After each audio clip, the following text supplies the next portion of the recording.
Hello बच्चों, स्वागत है आपका मेरे यूट्यूब चैनल पे।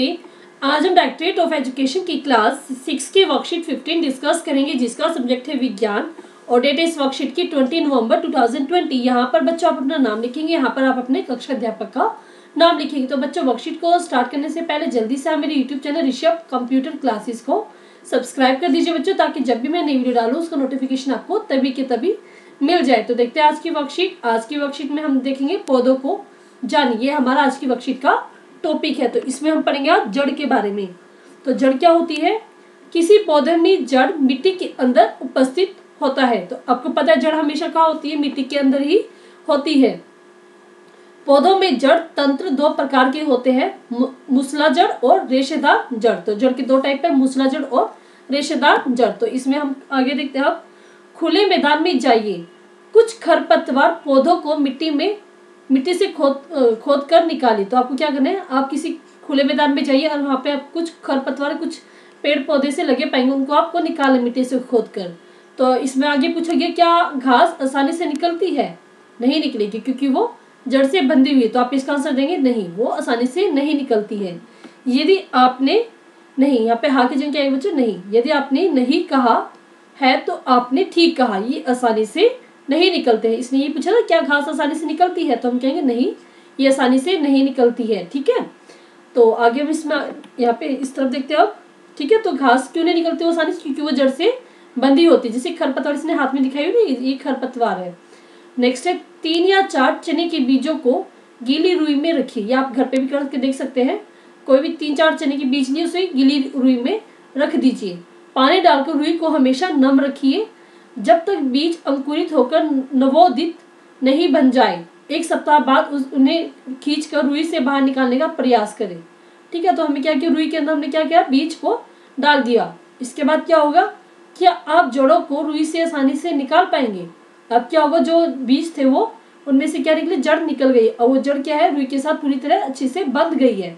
इसमें क्या पूछा गया आगे? क्या आप जड़ों को रुई से निकाल पाएंगे बच्चों? तो हम कहेंगे नहीं, हम नहीं निकाल पाएंगे, क्योंकि वो बहुत अच्छे से इसमें ज्वाइन हो चुकी है। तो जड़ों का रुई से निकालना आसान नहीं है। तो इसका अर्थ क्या है? इन दोनों का अर्थ क्या है? इसका अर्थ है कि जड़ें पौधों को मिट्टी से मजबूती से जकड़े रखती है। इन्हें मिट्टी में पौधों का स्थिरक भी कहा जाता है। स्थिरक मतलब जो इसको मिट्टी में ठहराए रखती है, इसलिए इनको मिट्टी में पौधों का स्थिरक भी कहा जाता है बच्चों। ठीक है, तो आगे देखते हैं इस वर्कशीट में। यहाँ पे मेरे राइट हैंड साइड पे डायग्राम दिया गया है। तो देखते हैं इस डायग्राम को। तो इसमें हमें पता है कि जड़ हमने अभी पढ़ी थी। जड़ कितने टाइप की होती है बच्चों? हमारे पास 2 टाइप की, मूसला जड़ और रेशेदार जड़। तो मूसला जड़ के एग्जाम्पल इसमें सेब और आम। ठीक है, इनमें कौन सी जड़ होती है बच्चों? मूसला जड़। और रेशेदार जड़ के एग्जाम्पल है गेहूं और मक्का। तो इसमें रेशेदार जड़ होती है। अभी हम पढ़ेंगे इन दोनों को।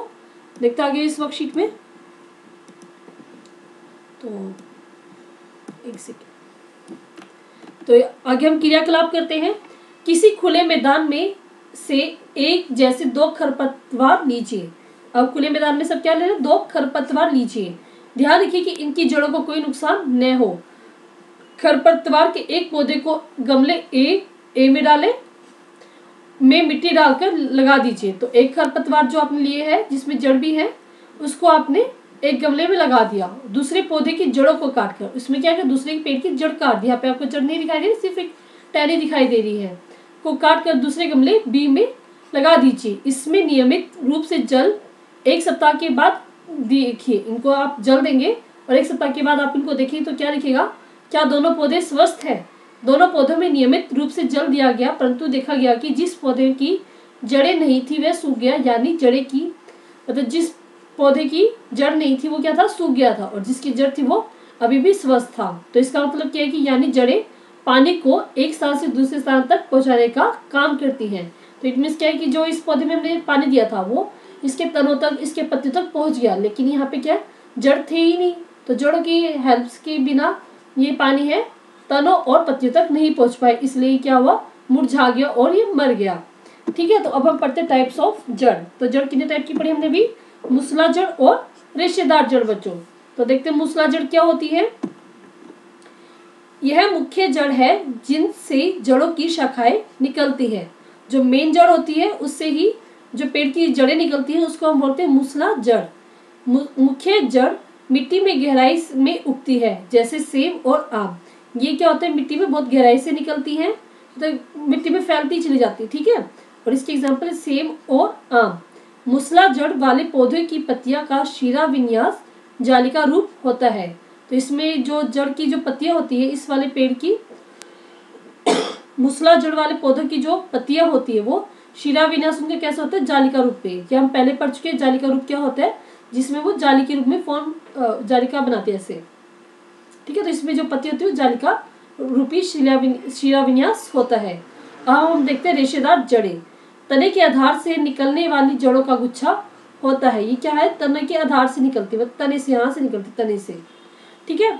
जड़ों का गुच्छा पतला और रेशेदार होता है, जैसे गेहूं और मक्का। इसमें जो जड़ है पतली पतली सी होती है और एक दूसरे के साथ रेशे की फॉर्म में जुड़ी रहती है। रेशेदार जड़ वाले पौधों की पत्तियां का समांतर शिरा विन्यास होता है, और इसमें जो पत्तियां होती है उसका समांतर शिरा विन्यास होता है। समांतर क्या होती है, जो हमारे पास मुख्य शिरा होती है उसकी दोनों तरफ हमारे पास क्या होते हैं, ये जो है रेखाएं समांतर होती है, ये है समांतर। और रेशेदार में क्या होता है, जालिका में यहाँ पे जालिका की फॉर्म में बनी होती है। तो ये हमने आपको मूसला जड़ और रेशेदार जड़ दोनों को बता दिया है। अब हम देखते हैं इस वर्कशीट के क्वेश्चन आंसर बच्चों। तो देखते हैं क्या क्वेश्चन आंसर हमारे पास। फर्स्ट क्वेश्चन है, जड़ों के क्या कार्य हैं। तो जड़ों के क्या कार्य हैं बच्चों। फर्स्ट है, जड़ें पौधों को मिट्टी में मजबूती से पकड़ती हैं। तो जड़ें क्या करती है, पौधों को मिट्टी में मजबूती से पकड़े रखती हैं। और जड़ें क्या करती है, जड़ें पानी और खनिजों को अवशोषित करती हैं और उन्हें तने तक ले जाती है, ठीक है। अवशोषित करके उन्हें तने तक ले जाती है, यह आपका जड़ का कार्य होती है। आपका फर्स्ट क्वेश्चन का आंसर हो गया बच्चों। नेक्स्ट क्वेश्चन है, मूसला जड़ और रेशेदार जड़ों में अंतर लिखिए। तो जो हमने अभी किया ये आपका सेकंड क्वेश्चन का आंसर हो जाएगा। ये आप एज इट इज अपना कॉपी में सेकंड क्वेश्चन के फॉर्म में लिख लेंगे। नेक्स्ट क्वेश्चन, रिक्त स्थानों की पूर्ति कीजिए। किसी पौधे में जड़ मिट्टी के अंदर का डैश भाग है। तो किसी पौधे में जड़ मिट्टी के अंदर का उपस्थित भाग है। ये क्या, मिट्टी में अंदर उपस्थित होता है बच्चों, ठीक है। तो इसको बोलते हैं उपस्थित भाग है। नेक्स्ट क्वेश्चन है, पौधों में डैश प्रकार की जड़ें होती है। तो कितने प्रकार की जड़ होती है बच्चों, दो प्रकार की, मूसला जड़ और रेशेदार जड़। थर्ड क्वेश्चन है हमारे पास, जिन पौधों की पत्तियों में जालिका रूपी शिरा, जालिका रूपी शिरा ये है ना, जालिका रूपी शिरा होती है, उनमें डैश जड़ें होती हैं। तो जालिका रूपी शिरा किसमें थी बच्चों, मूसला जड़। तो यहाँ पे हम लिखेंगे मूसला, मूसला। अगर आपको नहीं दिख रहा तो हम यहाँ से भी लिख सकते हैं मूसला जड़। नेक्स्ट है, रेशेदार जड़ वाले पौधों की पत्तियों का शिरा विन्यास डैश होता है। तो रेशेदार जड़ का शिरा विन्यास कैसा था बच्चों, समांतर होता है, ठीक है, समांतर होता है।